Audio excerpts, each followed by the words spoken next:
everyone, I am Anisa binti Ali and I'm from SC2204C.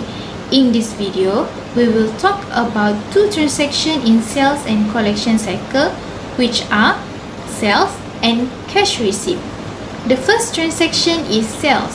The assertion in this transaction is occurrence, where all the recorded sales are actually occurred and required. The audit objective is to check whether all the recorded sales are actually occurred and required.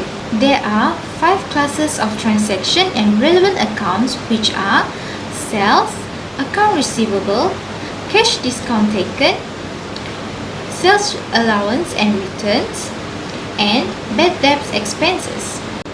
The internal control that can be applied by management is each sales transaction is supported by necessary documents such as approved sales order, shipping documents, and invoice. Besides that, the invoice should be supported by the customer purchase order. To check the internal control, auditor may check the agreement sales in sales detail file to invoice, supporting shipping documents, and customer purchase order for the customer name, description, terms, dates, and quantity. To check whether all the recorded sales transaction is actually occurred and required, the auditor may trace sales journal entries to supporting documents including duplicate sales invoice, bill of lading, sales order, and customer order. There are 4 audit evidence that can be used, which are reconciliation of bank, pre-listing of cash, reconciliation of the document, and cash receipt transaction. After all the procedure have been done, there might be some possible misstatement detected. First of all, the sales and receivable account might be overstated or understated. Second, misstatement in sales and account receivable might occur. Next, the uncollectible account receivable might have not been provided, and understatement or overstatement in allowance for uncollectible receivable account and bad debt expenses might occur.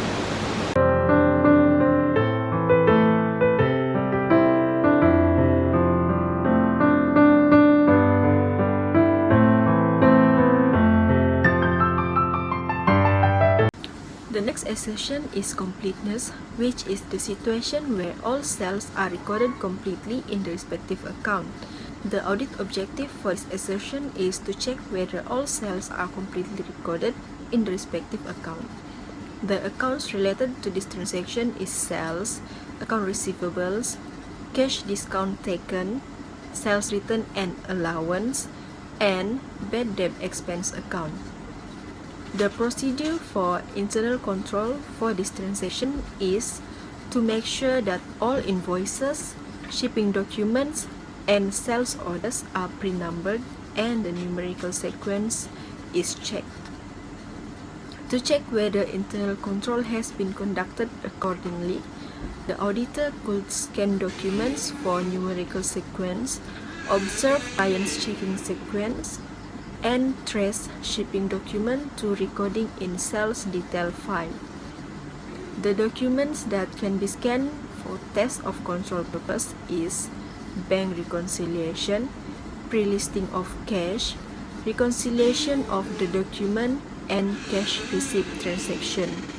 The auditor can possibly find out that the sales and account receivables are either overstated or understated, uncollectible accounts receivable has not been provided, or misstatement in accounts receivable and related income statement accounts.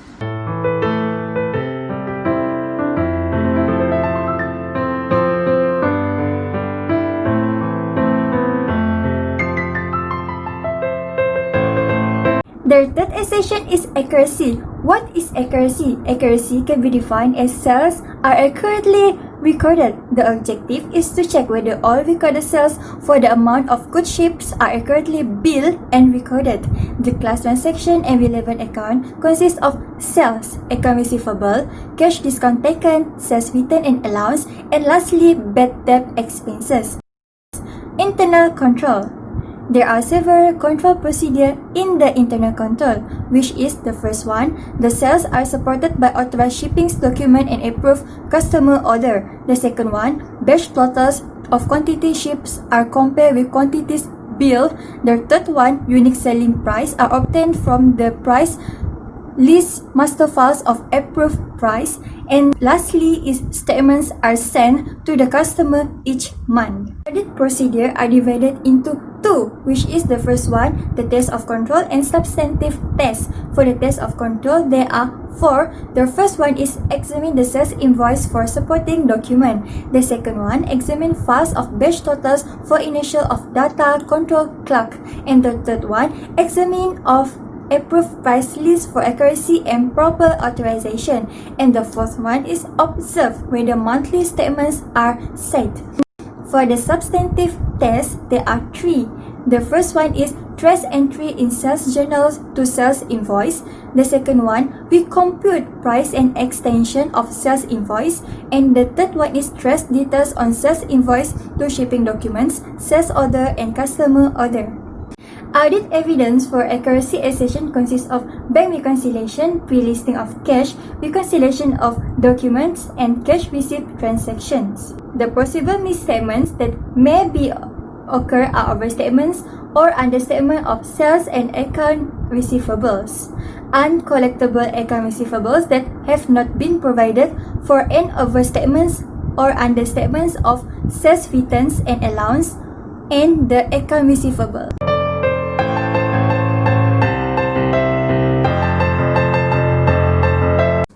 I'm going to explain about the fourth assertions, that is timing. Timing is when all sales have been recorded in the correct period. The audit objective for timing is to check whether all sales have been recorded in the correct period. The class of transaction and relevant account for timing are sales, account receivable, cash discount taken, sales return and allowance, and bad debt expense. Under internal control, there is a control procedure. Control procedure is when shipping documents are pre-numbered and accounted for weekly by the accountant. For audit procedure, there are two items, which are test of control and substantive test. Test of control is account for sequence of shipping documents, while for the substantive test is to compare date of recording of sales in sales journal with duplicate sales invoice and bill of lading. There are four audit evidence for timing, which are bank reconciliation, pre-listing of cash, reconciliation of the document, and cash receipt transaction. There are five possible misstatements if we record the sales in the wrong period. The first one is overstatement or understatement of sales and account receivable. The second one is overstatement or understatement of sales return and allowance and account receivable. The third one is misstatements in account receivable and related income statement accounts. The fourth one is uncollectible accounts receivable that have not been provided for. And the last one is overstatement or understatement of allowance for uncollectible account and bad debt expense.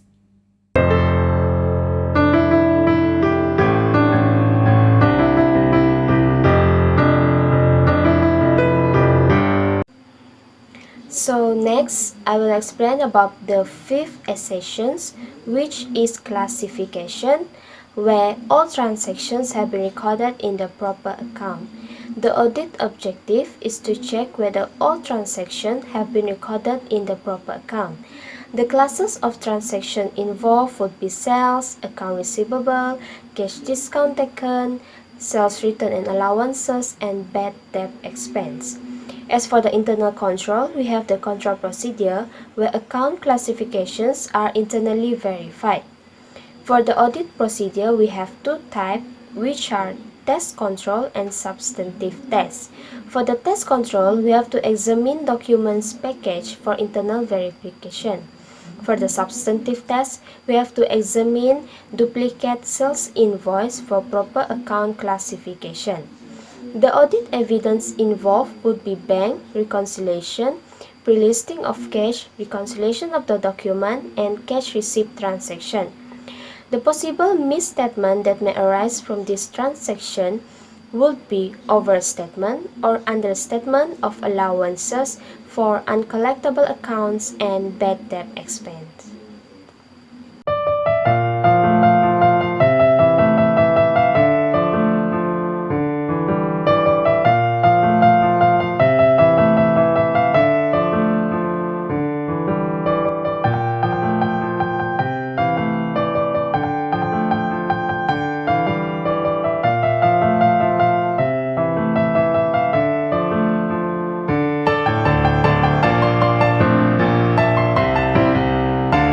Now, we'll move to the next transaction, which is cash receipt. Similar to sales transaction, the first assertion for this transaction is occurrence, where all recorded receipts for cash are actually received by the company. The audit objective is to check whether the recorded receipts for cash are actually received by the company or not. There are 5 classes of transaction and relevant accounts, which are collection on accounts from customer, receipt of interest, dividends, investment from owners, and cash sales. The control procedure that can be used by the company is to record the cash receipt when received by the company. To check the internal control, auditor may observe the segregation of duties and independent reconciliation of the bank balances. Next, auditor may trace from the cash receipt journal to the bank statement and proof of cash receipt for the substantive test.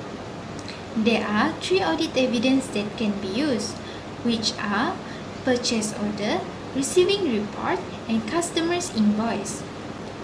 The possible misstatement that might be figured out is that the cash receipt is not received by the company.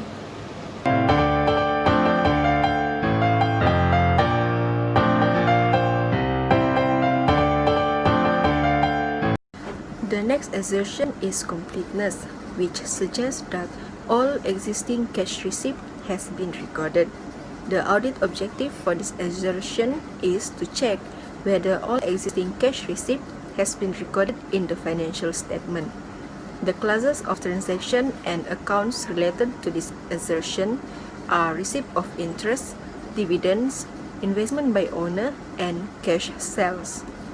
The internal control procedure that the management should have done is to record every transaction of incoming cash as soon as possible.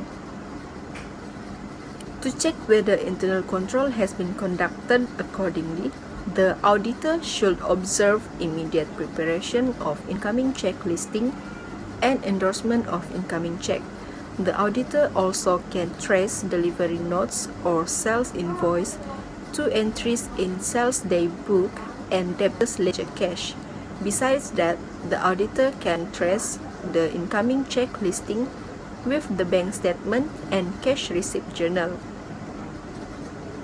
The related audit evidence are purchase order, receiving report, and customer's invoice. The possible misstatement of financial position might be that cash receipts are not recorded.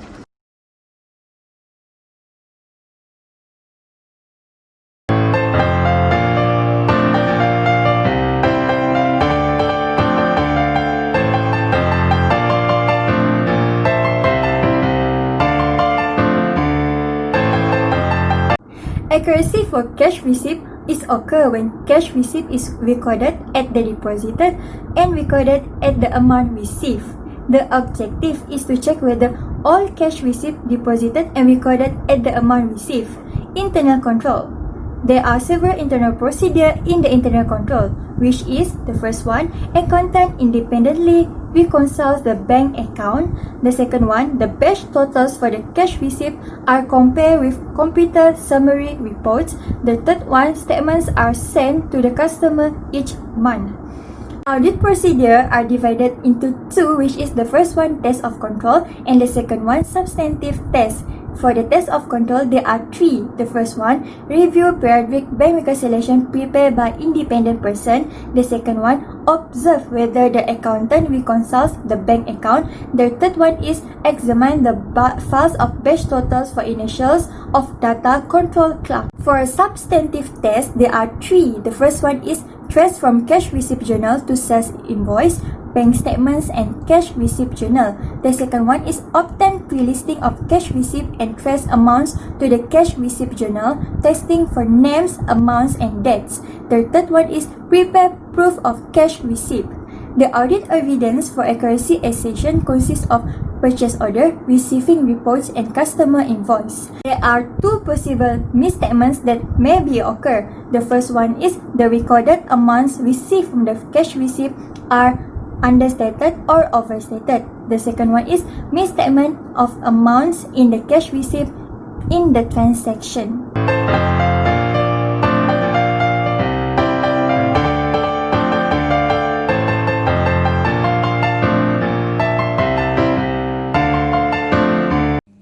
I'm going to explain about the fourth assertions, that is timing. Timing is when the cash receipts are recorded at the correct period. The audit objective for timing is to check whether all cash receipts are recorded at the correct period. The class of transaction and relevant account for timing are collections on accounts from customers, receipt of interest, dividends, rent, investments by owners, bank loans, proceeds from sale of capital asset, and cash sales.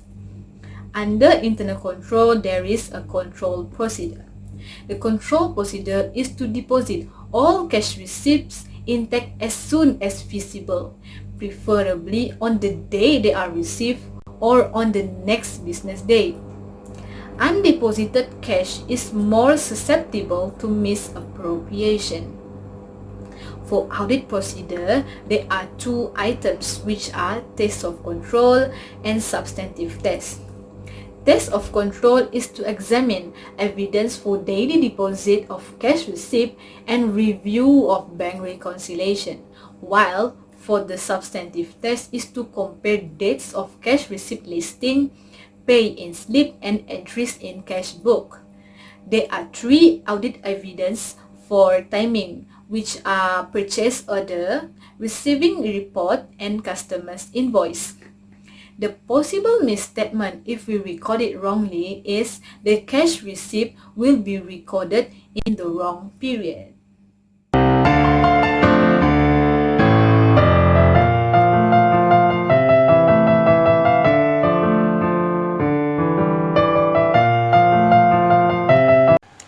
And next I will explain about the cash receipt for the fifth section, which is classification.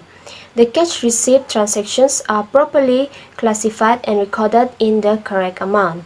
The audit objective is to check whether all transactions have been recorded in the correct amount. The classes of transaction involved would be receipt of customers, dividend, rents, and investment by owners. As for the internal control, we have the control procedure where we will arrange the cash receipt transaction with correct classification to avoid misstatement. For the audit procedure, we have test control and substantive test. For the test control, we will trace cash receipt to cash receipt journal for proper classification and review cash book for unusual items. Then we will inspect the signature for proper approval. For the substantive test, we will examine documents supporting cash receipt for proper classification. The audit evidence involved in this transaction would be purchase order, receiving report, and customer's invoice. Possible misstatement that may arise in this transaction would be the cash receipt are recorded in the wrong financial account statement.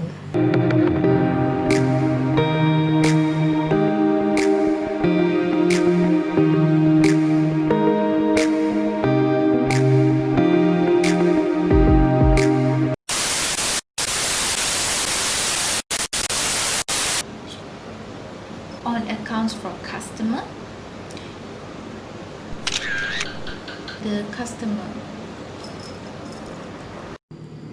Next, I will explain about the fifth class.